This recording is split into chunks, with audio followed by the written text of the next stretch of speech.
এই রাতের অন্ধকারে একা একা বসে কাঁদছেন কেন?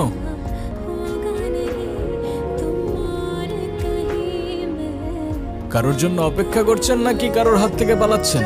তাতে আপনার দরকারটা কি? প্লিজ আমাকে একা থাকতে দিন তো।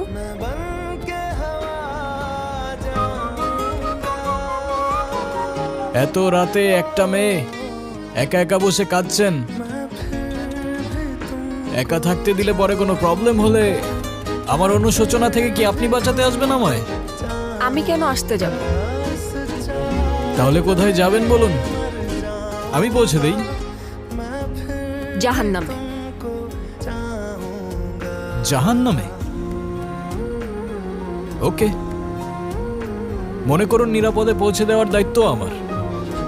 চলুন পৌঁছে দেই। মজা করবেন না তো? আমি একদমই মজা করার মুডে নেই।